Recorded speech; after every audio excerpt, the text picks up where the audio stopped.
What's good, everybody? This 845 Live. We back like cook crack. So I'm hitting you really with the first video of the year.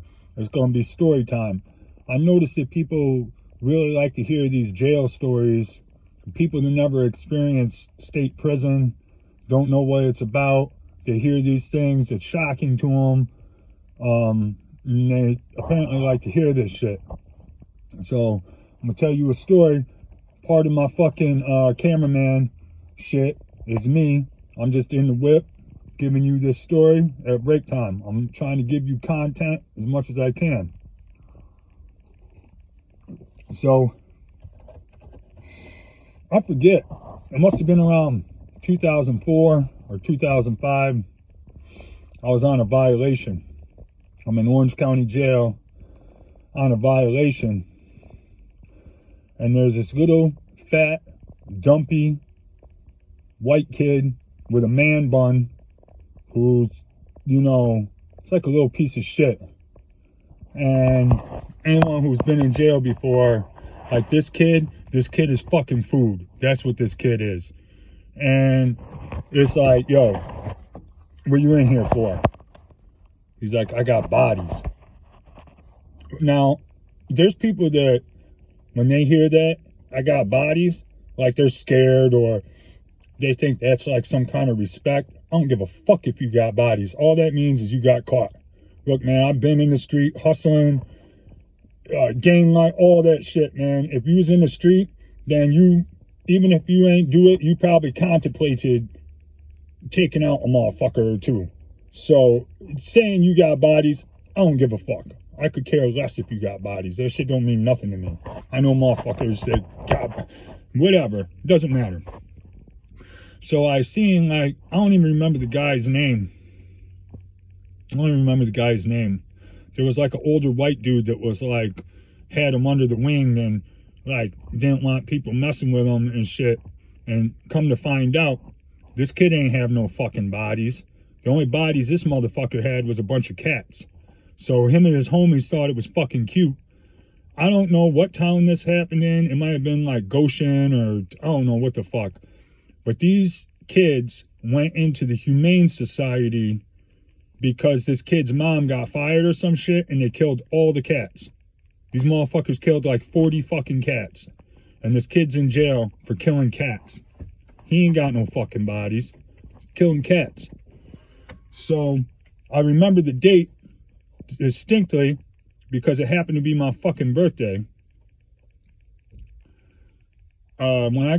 I'm on a violation, so when it's my time to go upstate, it was October 3rd. I don't really remember if it was 04, I think it was 05, to tell you the truth. I think it's 2005. This kid's name was Terry. I don't know his last name. Terry. So, motherfuckers in the county was like, meow, when he'd go by and this and that. Like I said, this older white guy was protecting him.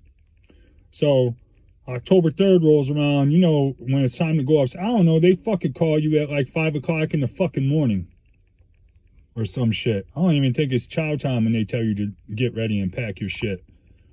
So the white guy that was protecting him and this little faggot cat killer. Now, I don't got no problem with no gay people. I'm cool with all the LGBTQT community.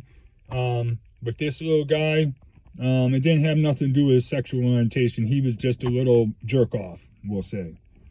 So anyone who's been to downstate knows they're just right away. They're like, this ain't the island, blah, blah, blah, blah, blah. So anyways, we come in. And when you come in and you get off that bus, they bring you in that little room. And you're like in your street clothes and you're like facing the wall. Well, that kid Terry was right next to me, facing the wall.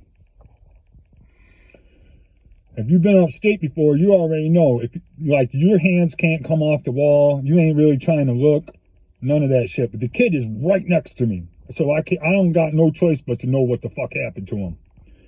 So when the goon squad come in, and I don't fuck with COs, man. I do not fuck with COs, man. You're looking at a motherfucker that did over 50 months and never buffed the floor. I don't fuck with COs. I don't talk to them. I stay away from them. But this is one day where I gotta say, good for the fucking COs. At least they did something. So this motherfucker comes in, and I don't even, like, if I saw the guy today, I would recognize him. I only looked at him real quick. He's like a short, stocky Irish guy. He fucking comes in, and you know he's got mad goons with him. He goes, who the fuck is the cat killer? Because I'm an animal lover. And this kid had like a man bun, and he had his hands on the wall and shit. The CO grabbed this motherfucker's hair with both hands and smashed this fucking kid's head into the wall as hard as he possibly could. I don't think he busted his head though, because normally when a person gets their skull cracked, you hear that shit. That shit sounds like a balloon popping or some bullshit. So this CO grabs this kid by the hair and fucking smashed his fucking head into the wall. And I didn't look, but I never saw that kid again. And that guy that protected him was right there too. So he protected him all that fucking time in the county. And he wasn't even at downstate. He was off the bus for like 2 minutes. You know, you go in there and I don't even think, when you go up against the wall is when they take the chains off you. So he ain't even get the chains off him, and they just fucked him up, annihilated him. And he deserved that shit. I got bodies. He's a fucking cat killer, man. You know, use a crook, be a crook. But all that funny style shit, fuck that. We ain't with it. This 845 Live, that's my story for today. I'll catch you guys later.